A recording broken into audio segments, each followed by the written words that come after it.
Hi, I'm Mark YAXLEY for Strategic Wealth Preservation. Today we're talking about shipping precious metals. You might remember in the last episode of Inside the Vault, we were talking about carrying your precious metals into foreign countries. Well, of course, you can't always do that. Sometimes it's more practical to ship the metal, whether it be something of this size or a large shipment of precious metals. We're going to tell you how that works from start to finish. So let's get started.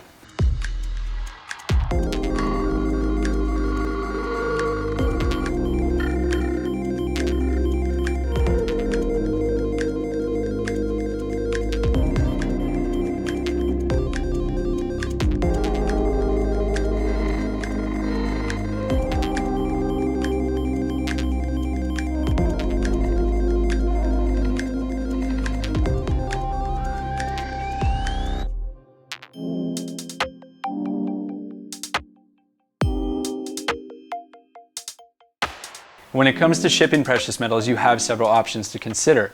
First of all, how am I going to ship it? When you have a smaller amount of precious metals, I would say anything under $50,000, you can consider a common carrier like USPS, FedEx, or UPS. Right here we have an example of a UPS package that came in. We're going to open this thing up later and show you some of the best practices for shipping.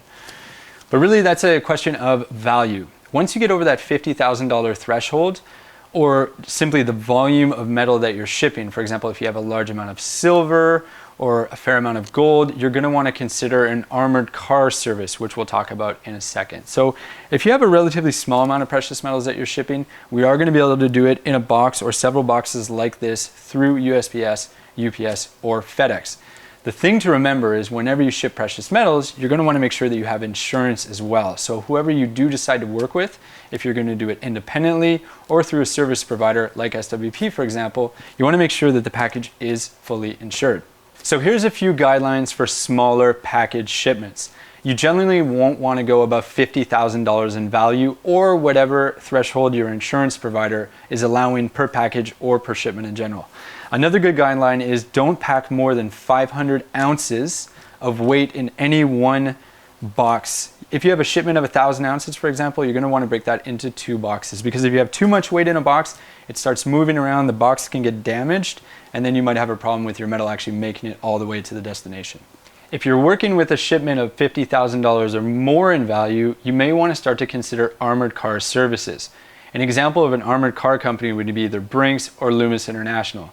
These companies specialize in the transportation of high-value items. So in that case, the material is going to have to be picked up at either a business or at a financial institution, for example, a bank. If you have a good understanding with your local bank branch manager, they may allow you to have your precious metals picked up there, or generally speaking, like I said, from a business. Again, these are for larger shipments, for example, large amounts of silver or high-value amounts of gold. You can find out more about these services by contacting Brinks directly or Loomis International directly, or you can come to a third-party service provider like SWP and will happily fill you in on how it works. As far as documentation, there's 2 things to remember. Number 1, always include documentation with your shipments. At a bare minimum, you're going to want to have a packing slip of what is inside the box, safely stowed inside of the packages. And we'll see an example of that when we open this box up later. You're also going to be required to provide some sort of packing slip or evidence of what's inside on the outside of the box as well, generally speaking with FedEx or USPS or UPS. When you're shipping internationally, you're also going to be required to provide a commercial invoice. If you've never completed a commercial invoice before, I highly recommend you speak directly with a service provider for a little bit of guidance there. Commercial invoices are required for the export of precious metals from the country you're shipping it out of and the import into the country you're shipping into. Most importantly is how you package up your goods, especially when you're shipping with UPS, FedEx, or USPS, common carriers. Keeping in mind that these companies, although they're reputable and they ship things all over the world, don't always take the best care of your packages when they're in transit. So what we're going to do today is take an actual UPS package that was delivered to us recently at the vault, and we're going to take this apart. We're going to do a little bit of a product unveiling for you, but at the same time, I'm going to point out all the best practices that went into putting this package together that made sure that it arrived here safely in the Cayman Islands. The first thing that you're going to notice is that there's proper documentation on the outside of the package. So what I have here in my hands is a copy of a commercial invoice, and beyond that, is a packing slip of what's supposed to be inside the package. So I'm gonna make sure that when I open this package under CCTV camera, that I'm comparing the goods to the packing slip. Next thing I notice about this box is it's very sturdy. They're not using cheap cardboard. I know it sounds funny, but they're actually using high quality boxing. And it's quite steady, quite firm in my hands. That's something you're gonna wanna look for. When we open this up, you're also gonna notice that everything is gonna be double boxed. This is probably the most important thing to remember, is you don't just use one box, you use a box inside a box. That extra layer of corrugation is what the insurers want you to ship with. They want to make sure that when the coins or the bars are moving around a little bit in transit, they're not banging out the corners of the boxes and something is spilling out the sides.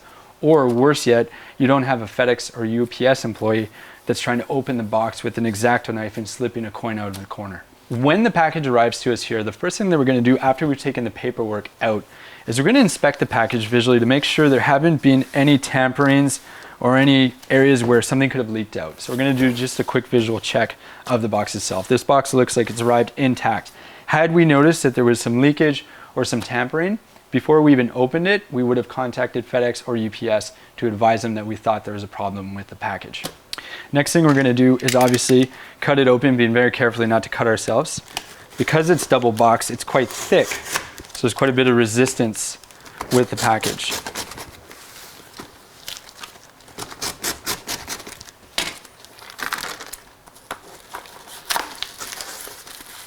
So that's the outer box that we were speaking about. Then they've got some filler, like most shipments. What they're trying to do there is avoid the material moving around in transit, especially when you're shipping internationally. These things are going on airplanes. There's hundreds of them being shipped at a time. So they're not taking any particular care only because this is a package that contains precious metals. As I mentioned earlier, I've got a second copy of the packing slip here. So again, if the exterior packing slip were to get lost, then there's a second record inside the box, so we can refer to that as well. This might get a little bit heavy, bear with me. I'm actually gonna flip it over here. There we go. So there's our inner box.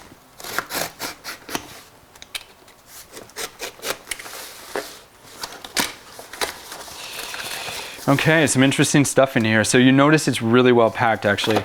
They've got some tubes sealed with security tape on it. Nice and tight. The coins are moving a little bit. That's not a big deal because it was in a double box situation, because it's in a tube, no issues there. So we'll take those out. They've got some bars. They've taken the time to bubble wrap each bar independently. So the casing, these are PAMP Swiss bars in a plastic case. Those cases are not going to get broken in transit. These are 10-ounce bars. Just going to take those out under the camera. And then the rest of the box, we're going to go through it anyways. Even though I've already done a quick count in my mind to match up with the packing slip, I want to make sure there's nothing else in the box. I didn't miss a coin somewhere. And move that down. And then we can open up each one just to make sure that it's the product that we expected to receive. So now we're comparing to our packing slip. I was expecting to receive 20 coins, 20 gold coins, which I'll open up in a second, and 5 gold bars. So at a quick count, I've got the goods that I need. I'm gonna do the rest under CCTV camera, and then we're gonna check that into the vault. In summary, best practices when shipping precious metals. 1, always double box the material. Remember, box inside box. Always bubble wrap whenever you can, or use tubes to seal up the coins, make sure they're not rattling around, moving around too much. Always have your correct paperwork. If you're not sure how to complete your paperwork, speak to a precious metals dealer or give FedEx or UPS a call, of course. I hope that we've answered a lot of your questions today about shipping precious metals. Of course, if you have any outstanding questions, contact us at SWP. That's info@swpcayman.com, or you can tweet me. Otherwise, we look forward to seeing you for the next episode of Inside the Vault. Thanks a lot.